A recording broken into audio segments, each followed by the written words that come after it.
not one you could take to the bank manager.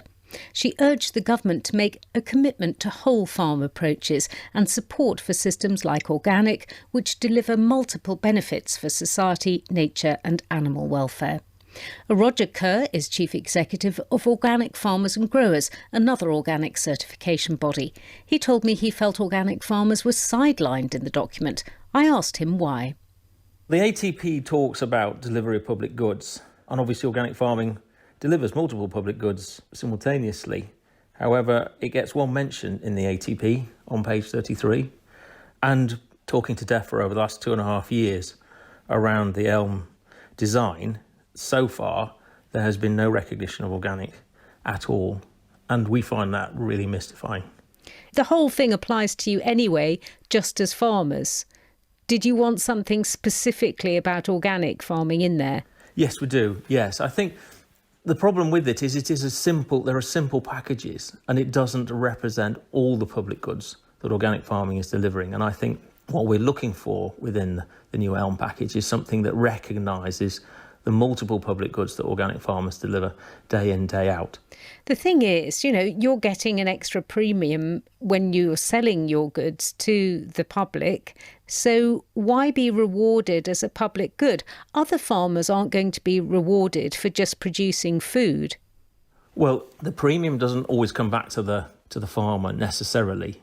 But I think what we're looking at here, and what I believe the government are attempting to deliver, is rewarding farmers for delivery of public goods. And that's what organic farmers do. What we're asking for is recognition for what organic farming is delivering. You mean a recognition through a payment? Yes, because we're delivering multiple public goods simultaneously. So it isn't about a pick and mix approach where we're doing one thing or another thing.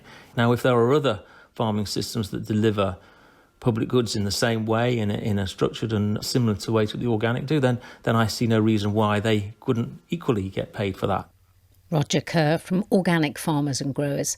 Well, the Country Land and Business Association represents many larger farms and estates. I asked their Chief Land Policy Advisor, Susan Twining, if she shared the concerns about a gap between the old and new systems. Yeah, absolutely. It's something that the CLA have been lobbying government about for some time. The cutting of direct payments from 2021 and accessing ELMS only in 2024. We called it a valley of death, which could severely damage some businesses and put some out of business. We'd suggested that they should delay the cutting of direct payments by at least a year to align the schemes better, and also to have shallow cuts in the early part. Now, in some respects, we feel that there has been a bit of a success in that they have recognised what the problem is and introduced the sustainable farming incentive. But, as Julia said, there is very little detail about what the sustainable farming incentive is actually going to look like and to what extent it will mitigate the cuts in BPS in this early part. There are schemes, though, like the Sustainable Farming Initiative, which you mentioned, which people can join. Do you think there's enough for farmers to latch onto to help them through that valley of death, as you called it? There are things available, so people who are not already in countryside stewardship can have a look at countryside stewardship, but those who are already in it have already got that built into their business. There are productivity schemes and grants that are available for those who wish to look at addressing profitability of their farming enterprises and changing those.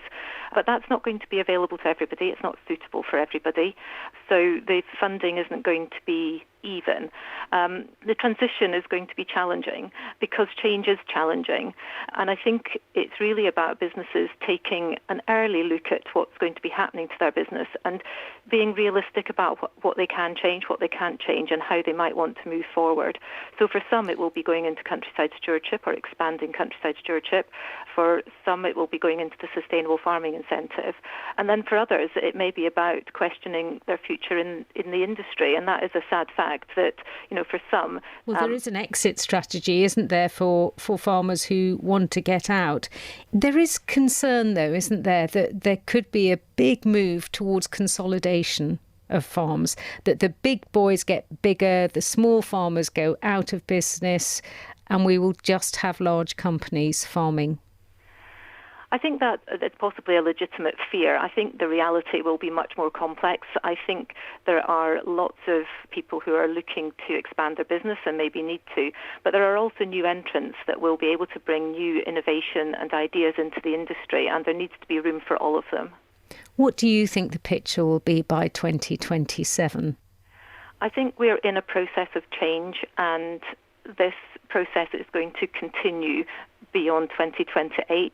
The transition period is just the start.